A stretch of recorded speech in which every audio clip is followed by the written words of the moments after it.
I'm going to start working some examples of indefinite integrals. Those are integrals without limits of integration.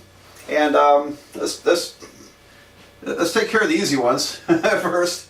Remember that the derivative of x to the n is n times x to the n minus 1.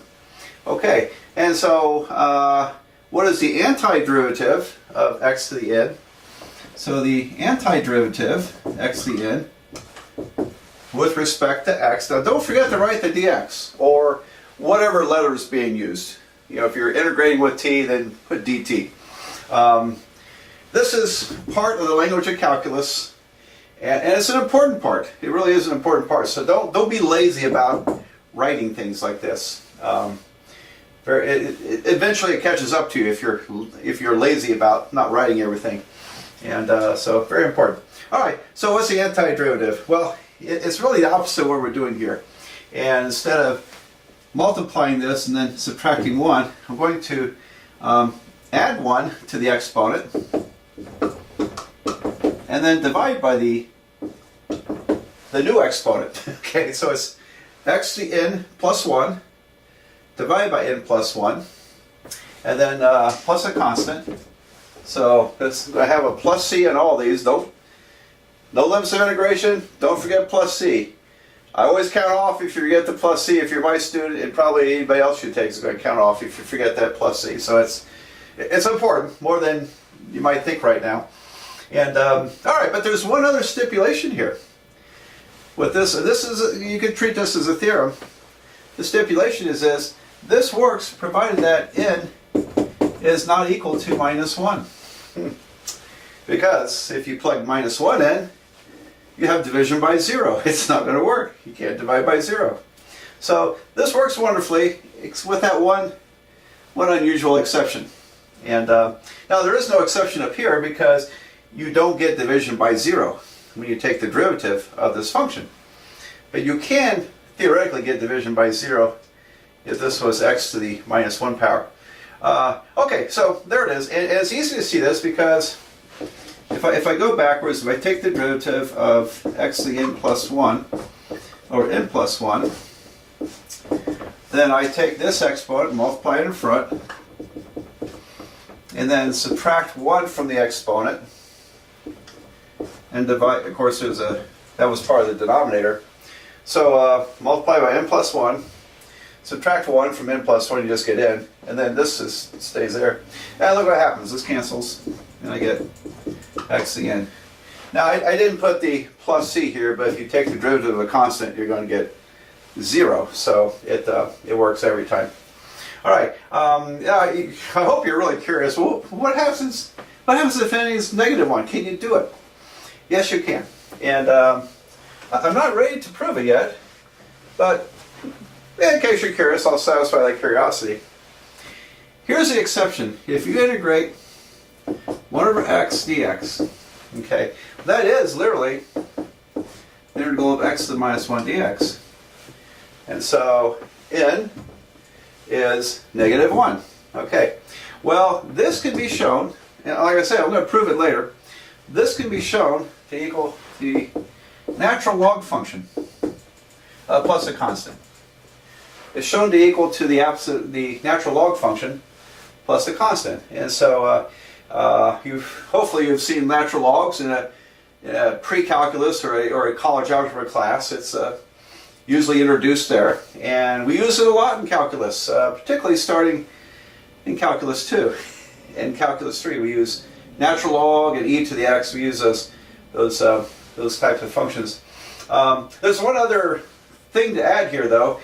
By convenience, in calculus, we put this in absolute value. And particularly when you're thinking about definite integrals, if you have limits of integration, your limits of integration may include a negative number. And I don't know if you recall, but the natural log of a negative number is not a real number. Okay, it's actually a complex number. And although technically this would work without the absolute values, it's a lot more convenient to just put absolute value. It really ends up being the same thing. So down the road, I'll show you that, and maybe, probably will. because I like to show that. Okay, so here's an exception. You don't, do you need to know it right now? Well, in the last chapter that I do, as I've organized this Calculus 1 course, I will introduce the calculus with the exponential functions, with the logarithms, with the inverse trigonometry functions, with the hyperbolic functions. So we'll bring in all those other, they're called transcendental functions, and work out their derivatives and their integrals. And so I think I'll save this. I'll save this for later and avoid this situation right now. All right, so let's do a few problems with this. And what can we see now? There's nice theorems with all this. I guess I want to do some problems, but maybe I better introduce some theorems. So here are some theorems that are pretty important. And so if we integrate a function f of x dx with a constant in front, constant times f of x dx, then the constant can be factored outside of the integral. All right, now that worked that way in derivatives, and I think I might have said that the derivatives are linear operators. I'm not so sure these qualify as linear operators because of that plus c business, but anyway, it's very similar. And when you think about it, the Riemann sum, we have height times width is a summation. So if you multiply a sum by a constant, you can factor the constant out. Okay. In other words, if it's multiplying each term of that sum, you can factor that out as a common factor. So that's why the constant c factors out. Now where do you see that? For example, if I want to integrate 4x to the 7th dx, okay, then I think of it this way. We don't necessarily write that step. You get used to this. But we could factor the 4 out. And then when you integrate this, we'll get x to the 8th divided by 8. And then reduce your fraction, have x to the 8th over 2 plus the constant. So I tend to not write my constant until the very end, by the way. But don't forget it. All right, so you could verify this. If you take this derivative, you're going to get 8x to the 7th over 2. 8 over 2 becomes 4x to the 7th. So it works. So in essence, you can factor the 4 out, because if I erase the 4, you'll get x to the 8 over 8 instead of x to the 8 over 2. And so it all works out very nice. All right, so it's a very nice theorem, and we kind of take it for granted as we work problems. Like here, we just, you get so used to it. All right, another nice theorem is if you integrate the sum of two functions, it's the same as the integral, the sum of the two integrals. All right, so there we go. So I'm adding f of x plus g of x, and I'm integrating that sum with respect to x. And we can split this up into two integrations. The integral of f of x dx plus the integral of g of x dx. And so we see this all the time, like with polynomials, for example. If I want to integrate, let me make some room. I worry if I go too low, it'll go off the camera. So, all right, let's try it up here. For example, if I integrate, let's see, x squared minus 7x to the 5th, okay, dx. All right, so when I integrate this, I get x to the 3rd divided by 3.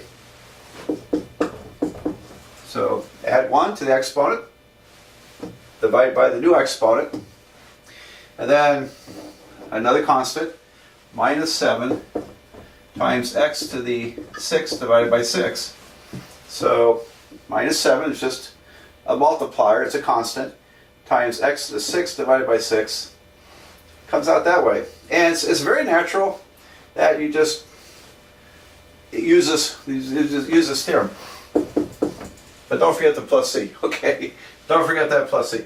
All right, so if you're adding a bunch of things together, if you can split it up into two pieces, then you can think of it as two separate sums being added together. That's why that works. So the two theorems I've shown you are if you were into proving these things, would be actually pretty easy proofs, I think. All right, so those are some basic theorems that we'll use, and let's do a few more examples of these. And, so what is the integral of the square root of x dx? Well, it's just like with derivatives. You have to rewrite it in exponent form in order to make it easier. So I'll rewrite the square root of x as x to the 1/2 power. And now we add 1 to 1/2, becomes x to the 3/2, and then divide by the new exponent 3/2. Alright, so I have this numerator divided by 3/2. When you divide by 3/2, invert and multiply by 2/3. So this becomes 2/3 x to the 3/2 plus a constant. And I started with square root, so if we end up with a radical form, that'd probably be a nice thing to do. So you can rewrite this as 2/3. The denominator 2 makes a square root, and then the numerator 3 makes a cube. So in radical form, it's 2/3 square root of x cubed plus a constant. Okay, so there's that. Let's see, if I'm integrating, let's see, how about 5 over x to the 11th dx? Okay. What in the world? All right, well, let's write this not as a fraction. All right, so I'm going to write it as the integral of 5 x to the negative 11th power. So we bring that up, it changes to a negative 11 exponent. And the 5 is, again, we had a theorem that says 5 just multiplies this integral, that antiderivative. So it's just kind of along for the ride. So I have 5, okay, times x to the what? All right, now if I add 1 to this exponent, I get negative 10. Now divide by the new exponent, negative 10. And we have some cancellation here. 5 over 10 is 1/2. There's a negative, so it's minus 1 over 2. And then at the same time, I'm going to turn this back into x to the 10th in the denominator.